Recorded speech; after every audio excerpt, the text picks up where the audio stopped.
This dance combines elements of ritual symbolism and dance meditation. Its symbolic flow is very open.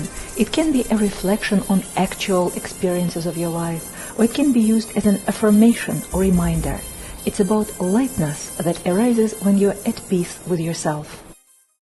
As you turn your gaze inward, like a flower, your soul is following the light. Your mind focuses on what is your destiny. You open your heart to the mysterious flow of the universe, and this gives you wings to rise above anxiety and doubt. There is a rhythm to the flow of life around you.